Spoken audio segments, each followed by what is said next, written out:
आज आपको भारत की दो अलग अलग तस्वीरें दिखाते हैं। ऐसे समय में जहां लोग इस महामारी के चलते तड़प तड़प कर मर रहे हैं, शमशान घाट पर लोगों के अंतिम संस्कार करने के लिए जगह नहीं बची है, वहीं दूसरी तरफ दिल्ली में एक बहुत बड़े प्रोजेक्ट को तेजी से पूरा किया जा रहा है और इस प्रोजेक्ट का नाम है सेंट्रल विस्टा प्रोजेक्ट।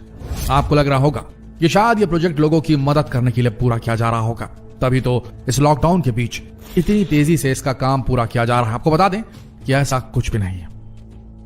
असल में सेंट्रल विस्टा प्रोजेक्ट कोई आम जनता के हित के लिए नहीं, बल्कि इस प्रोजेक्ट के तहत हमारे देश के प्रधानमंत्री और उपराष्ट्रपति, उनके दफ्तर और उनके मंत्रिमंडल के आवास को बनाया जा रहा है। कुल मिलाकर दिल्ली में अब एक नया संसद भवन बनाया जा रहा है जिसमें प्रधानमंत्री जी का नया घर होगा। आपको यह बात सुनकर हैरानी जरूर हुई होगी, लेकिन यह पूरी तरीके से सच है। हजारों करोड़ों रुपए की लागत से इस प्रोजेक्ट को बनाया जा रहा है। आप यकीन नहीं करेंगे कि इस पूरे प्रोजेक्ट की लागत कितनी है। सुनने के बाद शायद आपको चक्कर भी आ जाए, लेकिन आपको बता दें कि इस पूरे प्रोजेक्ट की लागत 13,450 करोड़ रुपए।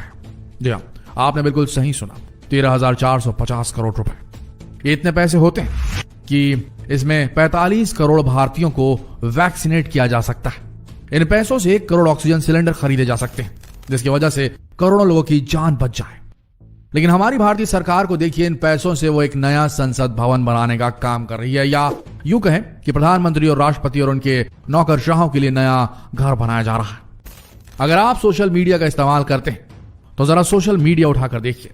ऐसे कई हजारों परिवार हैं जो दवाइयों के लिए, ऑक्सीजन सिलेंडर के लिए, अस्पताल में एक बेड के लिए सोशल मीडिया में मदद की गुहार लगा रहे हैं, लेकिन शायद उनकी सुध लेने वाला कोई नहीं। दूसरी तरफ आपको 2020 का साल तो याद ही होगा, जब हमारे भारत की अर्थव्यवस्था 10 फीट नीचे जमीन की गहराई में जाकर कहीं छुप गई थी और भारत की अर्थव्यवस्था को सुधारने के लिए शायद ही हमारे भारत की सरकार ने कोई अहम कदम उठाया होगा। वहीं आज भारत के हालात क्या है यह हम सभी को पता है, लेकिन शायद हमारी सरकार को इन बातों से कोई फर्क नहीं पड़ता। तभी तो हजारों करोड़ खर्च करके हमारे भारत की सरकार नया संसद भवन बनाने का काम कर रही है और इस प्रोजेक्ट पर काम इतनी तेजी से किया जा रहा है कि 2022 तक इस प्रोजेक्ट को पूरा कर लिया जाएगा। और सबसे हैरानी की बात यह है कि इस पूरे प्रोजेक्ट को आवश्यक सेवाओं के तहत रखा गया है। अब आप ही बताइए, क्या वाकई में प्रोजेक्ट इतना आवश्यक है इस समय? सबसे बड़ी बात यह है कि इस प्रोजेक्ट को पूरा करने के लिए हमारे भारत का मंत्रालय भी पीछे नहीं। यह प्रोजेक्ट हमारी भारतीय सरकार के लिए कितना ज्यादा जरूरी है, आप इसी बात से अंदाजा लगा सकते हैं कि बहुत तेजी से इस प्रोजेक्ट को पूरा करने के लिए पर्यावरण मंत्रालय ने भी मंजूरी दे दी है। इस एपिडेमिक के बीच में एक तरफ जहां राज्यों में लॉकडाउन जैसी स्थिति चल रही है, जहां लोग घर से बाहर नहीं निकल रहे हैं, वहीं इतनी सारी पाबंदियों के बीच दिल्ली में इस प्रोजेक्ट को बड़ी तेजी से पूरा किया जा रहा है। इस खबर से तो आप समझ ही गए होंगे कि प्रधानमंत्री मोदी के लिए और उनकी सरकार के लिए प्रोजेक्ट कितना ज्यादा जरूरी है। अच्छा होता मोदी सरकार खुद भी इस प्रोजेक्ट को कुछ समय के लिए रोके जाने की पहल करती, जबकि कोरोना संकट काल में देश के कमजोर हेल्थ सिस्टम की वजह से सैकड़ों संक्रमित मरीजों को अपनी जानें गंवानी पड़ रही, हजारों लोग को जानें गंवानी पड़ रही, जिसको पूरी दुनिया देख रही है। भारत के हालात ऐसे हो गए हैं कि कई देश हमारी स्वास्थ्य व्यवस्था का खूब जमकर मजाक भी उड़ा रही है। इन हालातों पर केंद्र सरकार के पास कोई जवाब नहीं है और उस बीच पूरे इंटरनेशनल मीडिया में भारत में प्रधानमंत्री के घर और इस सेंट्रल विस्टा प्रोजेक्ट पर इतने सारे पैसे इन हालातों में, देश के इन स्वास्थ्य हालातों को देखते हुए इन्वेस्ट किए जाने पर और काम शुरू किए जाने पर इंटरनेशनल मीडिया में जमकर किरकिरी हो रही है भारत की, जिसे यहां की मीडिया बिल्कुल नहीं दिखा रही है। वहीं जब इस प्रोजेक्ट के खिलाफ हाईकोर्ट में याचिका दायर की गई तो केंद्र सरकार का अपना ही एक अलग जवाब आया। केंद्र सरकार ने अपने जवाब में लिखा कि इस प्रोजेक्ट को रोकने के लिए दायर की गई याचिका कानून प्रक्रिया का सरासर दुरुपयोग है और इस प्रोजेक्ट को लटकाने के एक और भरसक प्रयास किया जा रहा है और उन्होंने हाईकोर्ट से अपील की है कि इस याचिका को जुर्माने के साथ तुरंत खारिज कर देना चाहिए। लेकिन वहीं जब हमारी भारत की सरकार से ऑक्सीजन सिलेंडर, 10 हॉस्पिटल बेड की बात की जाती है तो उनका कोई जवाब नहीं आता दोस्तों। वहीं जब आप इस प्रोजेक्ट पर काम होता हुआ देखेंगे तो आप भी हैरान रह जाएंगे, क्योंकि जिस तेजी से इस प्रोजेक्ट को पूरा करने की जद्दोजहद की जा रही है वो वाकई में हैरान करने लायक है। लेकिन सोचने वाली बात यह है कि आखिर इतनी तेजी से इस प्रोजेक्ट पर काम क्यों किया जा रहा है? ऐसी क्या विपदा आ गई है जिसकी वजह से अचानक प्रधानमंत्री मोदी और उनके मंत्रिमंडल को आवास की जरूरत पड़ गई? वैसे कई लोगों का कहना है कि शायद पुराने घर में मोदी जी और उनके मंत्रिमंडल को बहुत सारी दिक्कतें आ रही होंगी, तभी तो इतनी तेजी से इस प्रोजेक्ट को पूरा किया जा रहा है। और आपको बता दें ये कोई छोटा मोटा प्रोजेक्ट नहीं है, बल्कि सेंट्रल विस्टा के तौर पर राष्ट्रपति भवन से इंडिया गेट तक का यह पूरा एरिया करीब 3 किलोमीटर तक फैला हुआ है। इस पूरे 3 किलोमीटर में इस प्रोजेक्ट को पूरा किया जा रहा है और इसी बात से आप अंदाजा लगा सकते हैं कि आखिर ये प्रोजेक्ट कितना बड़ा होगा। वैसे उम्मीद है कि 2024 के आम चुनावों से पहले इस पूरे प्रोजेक्ट को पूरा कर लिया जाएगा। 2022 तक इस प्रोजेक्ट के तहत कुछ इमारतों का काम पूरी तरीके से पूरा हो जाएगा, जिसमें प्रधानमंत्री का घर भी शामिल है।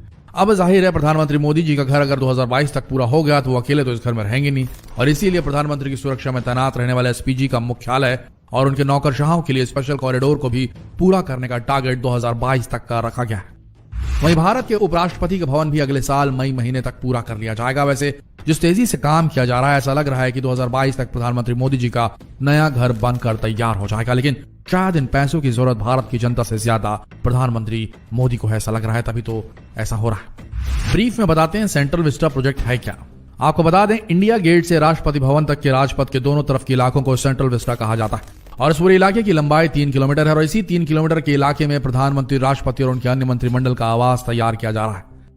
इस प्रोजेक्ट की शुरुआत 2019 से शुरू हुई थी, और 2019 में ministry of housing and urban affairs एक प्रस्ताव लेकर आया था, जिसमें कहा गया था कि उन्हें जगह की कमी पड़ रही है। जितने भी ऑफिसेस हैं वो लगभग 100 साल पुराने हो चुके हैं और लगातार कर्मचारी बढ़ते जा रहे हैं। इसी वजह से सेंट्रल विस्टा प्रोजेक्ट की स्थापना हुई, और अब इस प्रोजेक्ट का काम बड़े जोरों शोरों से किया जा रहा है। अब इस स्थिति में अगर इस प्रोजेक्ट को तेजी से पूरा करने का काम शुरू किया जाएगा तो विपक्षी दल कहां चुप बैठने वाले हैं और आम जनता भी कहां चुप बैठने वाली है। जैसे ही यह खबर लोगों के बीच सामने आई कि पर्यावरण मंत्रालय की तरफ से सेंट्रल विस्टा प्रोजेक्ट को क्लियरेंस मिल चुकी है, इस खबर पर सोशल मीडिया में खूब बवाल मच गया। विपक्षी दल सहित कई लोगों ने ऑक्सीजन और अस्पतालों के संकट के बीच इस तरह से सेंट्रल विस्टा प्रोजेक्ट पर जिस तरीके की फुर्ती दिखाई जा रही है और जिस तरीके से उस प्रोजेक्ट पर पानी की तरफ पैसा बहाया जा रहा है, इस पर लोग अपनी अपनी राय सोशल मीडिया में दे रहे हैं। इस खबर के बाहर आते ही सीपीआईएम के सीताराम येचुरी ने ट्वीट किया। उन्होंने कहा, यह विचित्र है, ऑक्सीजन और वैक्सीनेशन के लिए कोई पैसा नहीं है, हमारे भाई बहन ऑक्सीजन और हॉस्पिटल के इंतजार में मर रहे हैं। मोदी जी अपने अहंकार को पूरा करने के लिए लोगों का पैसा खर्च करेंगे, इस अपराध को रोके। इसी तरह पूर्व बीजेपी सांसद और तृणमूल कांग्रेस के नेता यशवंत सिंह ने ट्वीट करके लिखा, लोग कोविड से मर रहे हैं लेकिन पीएम की प्राथमिकता सेंट्रल विस्टा प्रोजेक्ट, जिसमें हजारों करोड़ों रुपए की लागत है। क्या वो पागल है? क्या हमें इसके बजाय अस्पतालों का निर्माण नहीं कराना चाहिए? पीएम के रूप में एक अहंकारी को चुनने की देश को कितनी अधिक कीमत चुकानी पड़ेगी? वहीं भारत की सबसे बड़ी दूसरी राजनीतिक पार्टी यानी कि कांग्रेस की बात करें तो कांग्रेस के नेता राहुल गांधी इस मुद्दे पर कहां चुप बैठने वाले थे। उन्होंने भी ट्वीट करके कह दिया, नदियों में बहते शव, अस्पतालों में लंबी लाइनें, जीवन सुरक्षा का छीना हुआ हक। प्रधानमंत्री, वो गुलाबी चश्मे उतारिए जिससे सेंट्रल विस्टा के सिवा कुछ दिखता ही नहीं। अब आप ही सोच कर देखिए, ऐसे समय में जहां देश के लोग अपने और अपनों को बचाने के लिए जद्दोजहद में लगे, वहीं क्या ऐसे समय में हमारे भारत की सरकार को संसद भवन बनाने की जरूरत है? क्या इन पैसों का इस्तेमाल लोगों की जान बचाने के लिए नहीं होना चाहिए था? क्या इन पैसों से नए हॉस्पिटल या ऑक्सीजन सिलेंडर की आपूर्ति को पूरा नहीं किया जाना चाहिए था? ऐसे कई सवाल हैं, लेकिन शायद हमारे भारत की तत्कालीन सरकार को इन सवालों से कोई फर्क नहीं पड़ता। वैसे आपकी क्या राय है? कमेंट सेक्शन में जरूर लिखें, और जितना हो सके इस खबर को देश भर में फैलाएं, फेसबुक पर, व्हाट्सएप पर, यूट्यूब पर। मिलते हैं अगली लेटेस्ट खबर के साथ, तब तक के लिए आप सबका धन्यवाद।